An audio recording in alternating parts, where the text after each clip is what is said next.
Bettas are at their peak for breeding between 4 and 12 months. Older fish are still able to breed, but you will have more success with younger ones. Finally, you need to consider the size of the fish. They should be roughly the same size, and the female should be slightly smaller than the male. We have to collect the best couples for breeding if we are seriously trying to get good super beta fish babies. It can be good breed, colorful, healthy. The water conditions with normal pH ranking 6.5 to 7, water temperature reading 25.5 and 26.5 Celsius can give best result. Keeping the pH value within 6.5 to 7 naturally with almond leaves are advisable. Keeping the water acidic can avoid infections through water. Natural acidic ingredients in almond leaves help the water condition better for breeding and rearing for baby betta fish. To breed betta fish, start by putting a male and a female betta fish in separate tanks. Keep your fish like this for a few months so they get used to their new environment. Once your fish are settled in, start feeding them live food, like brine shrimp and bloodworms, so they're healthy for breeding. When they are ready for breeding, male betta fish will start creating bubble and the bubbles created by male gathered at the surface of the water. Once the male betta fish start making the bubble nest, we need to put the female fish with male fish. It is advised to keep the female and male fish with a separation in the tank for 2-3 hours. Separation can be like they can see each other. If the female fish is ready for breeding, we can see a white spot near to its stomach. Meanwhile, the male fish will make more bubbles and kept all bubbles like a nest. Once they are ready for mating, we can avoid the separation. They will start mating and female fish will start laying eggs. The male fish collect the eggs and put in bubble nests. The mating process, egg-laying process may continue to many hours. Since there can be hundreds of eggs, the male have to collect all eggs from the bottom and put in the bubble nest created. For smooth conduct of these activities, the male fish selected for breeding should very healthy, energetic and dedicated one. Some female fish will also collect eggs and put in the bubble nest constructed by the male fish. But most of the male fish does not allow the female to collect or even its presence near to eggs. If the male fish is not allowing female fish to collect eggs, it is advised to separate the female fish once the egg-laying process is over. Because good percentage for male betta fish attack female fish after mating and laying the eggs.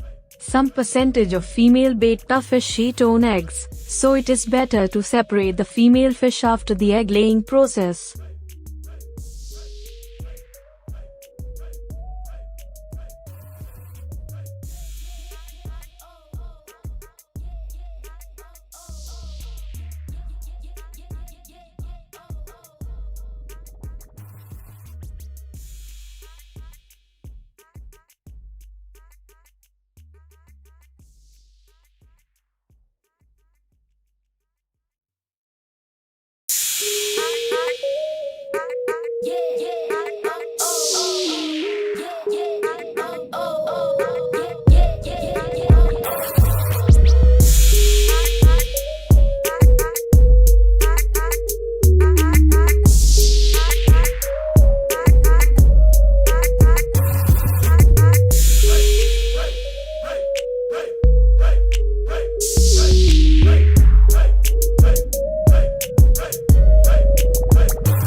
The betta female will typically not kill the male.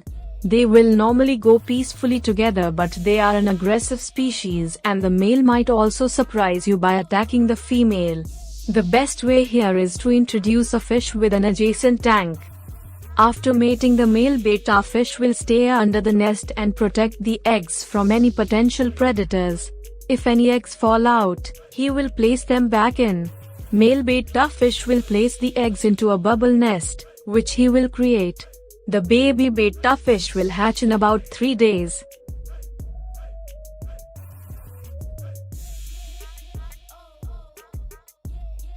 The newborn betta fries fall down from its bubble nest and the male will collect the fries and keep it back in bubbles. The process will continue to 2-3 days. The water condition, pH, temperature etc. are very important factors of hatching the eggs. Once the baby betta fish become free swimming, we can separate male fish from the breeding tank.